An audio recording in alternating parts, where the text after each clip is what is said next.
8월 1일이 시작되었습니다.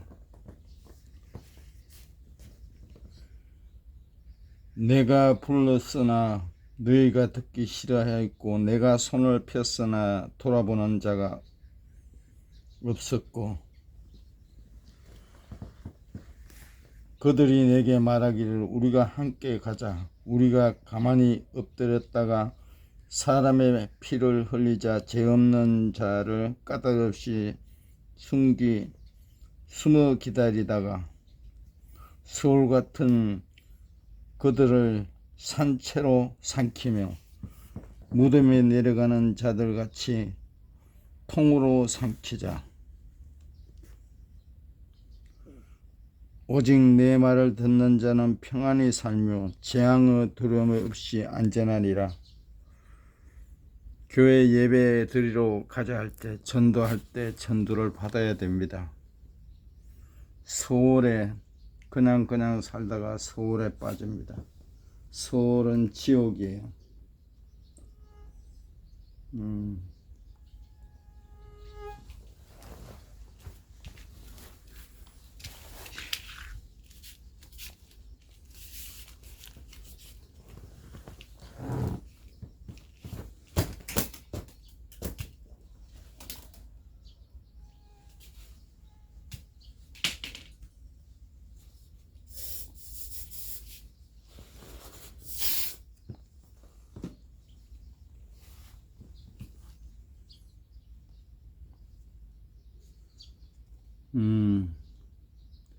태계 선생의 이야기입니다.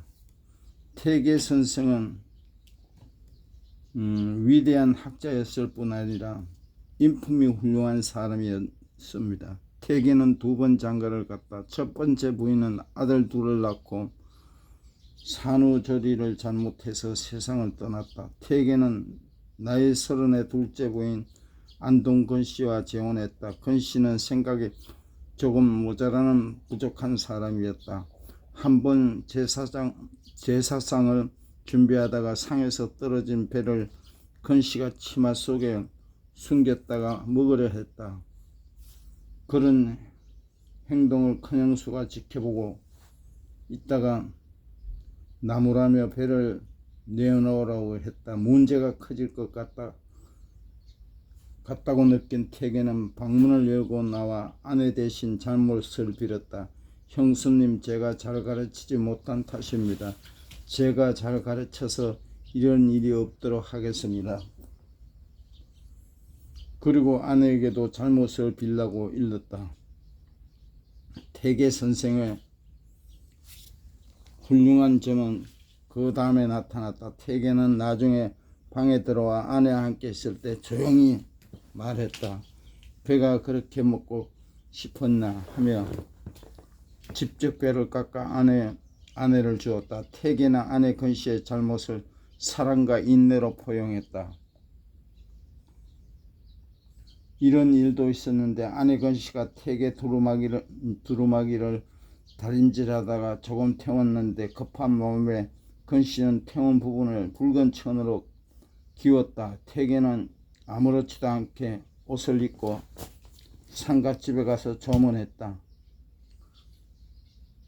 경망스럽다고 비난하는 사람에게 아내가 좋은 일이 생기리라고 이렇게 해준 것이라고 말했다. 부인의 잘못을 탓하지 않고 오히려 사랑하고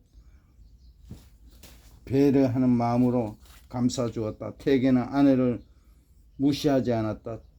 참고 존중하고 배려했다. 그래서 불행으로 끝날 수 있었던 결혼 생활을 아름답게 만들었다. 태계의 부부 생활에 대한 생각을 혼례를 앞둔 손자 안도에게 보낸 편지에도 잘 나타난다.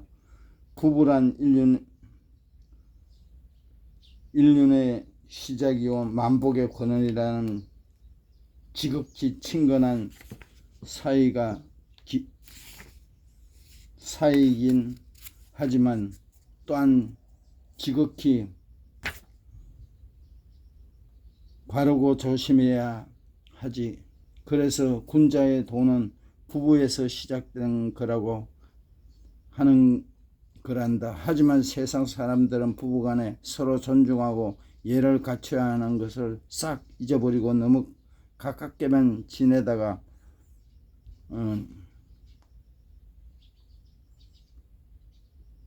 마침내는 서로 깔보고 업신여기는 지경에 이르고 말지. 이 모두 서로 손님처럼 공경하지 않았기 때문에 생긴 거란다. 그 집안을 바르게 하려면 마땅히 시작부터 조심해야 하니 거듭 경계하기 바란다. 태계는 부부란 서로 예를 갖추어 대하고 손님처럼 공경해야 한다고 했다. 여기서 예란 제사를 잘 모시거나 인사를 잘하는 것보다 상대방의 입장을 잘 헤아리고 상대방의 최선을 다하는 것을 의미한다. 성공한 사람 태계 그분의 아내에 대한 배려 존중을 보면서 우리는 어떻게 살고 있는지 돌아보면 좋겠다. 어떻게 해야 행복한 결혼 생활을 할 수 있는지 배울 수 있으면 좋겠다. 천원 집회에서 태계의 얼굴을 볼 때마다 그의 넓은 아량과 아내에 대한 사랑과 배려를 생각하며 살아야겠다.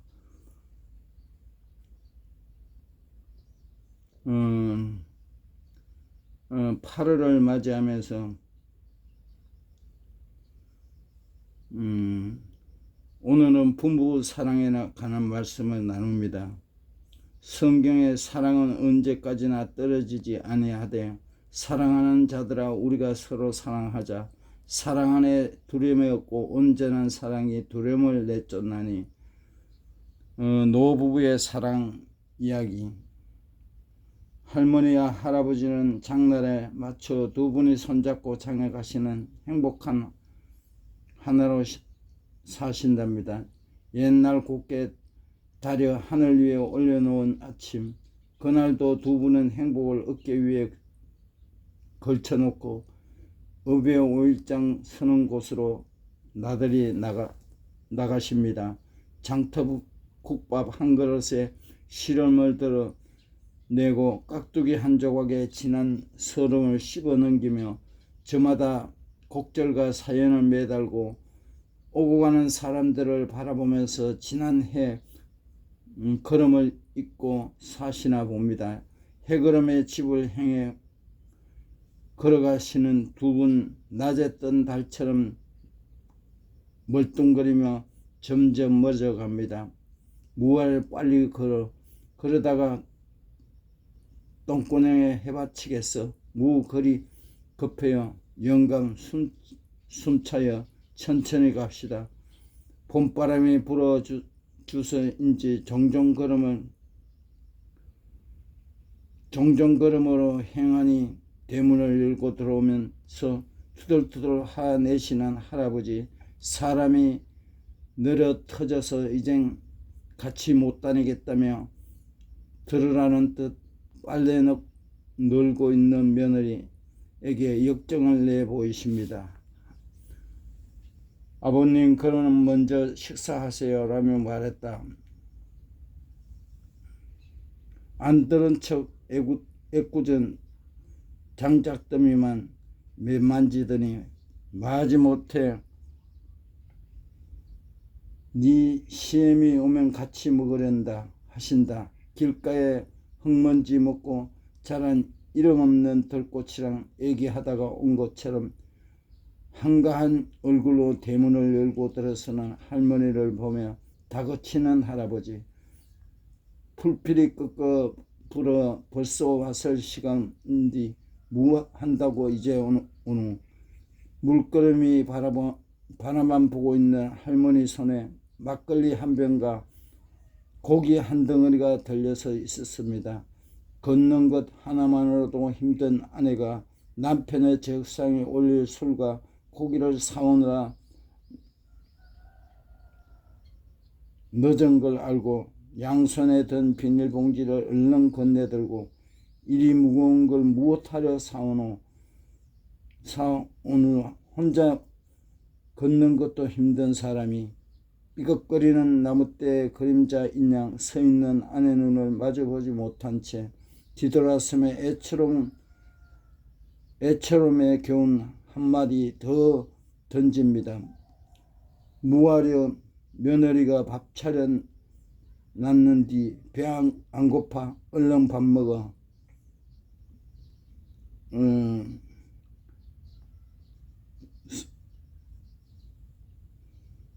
스산마루 해 신을 넘어간 자리에 빨간 노을 펼쳐져 갈 때 상에는 막걸리 한 병과 잘 삶은 고기가 같이 놓여서 있었습니다.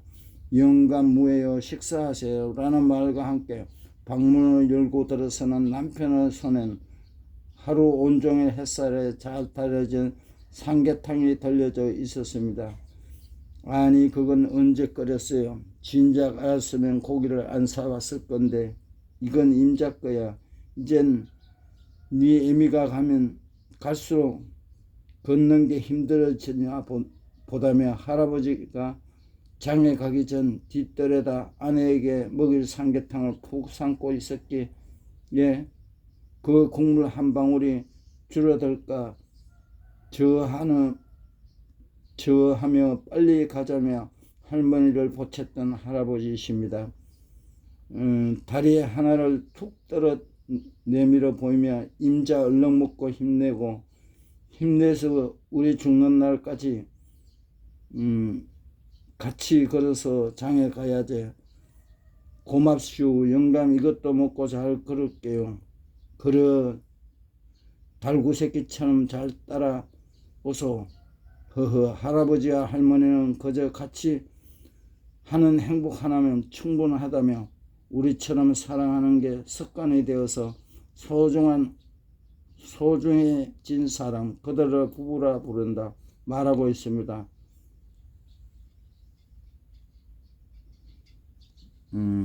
부부가 서로가 해주는 게 제일 많았죠.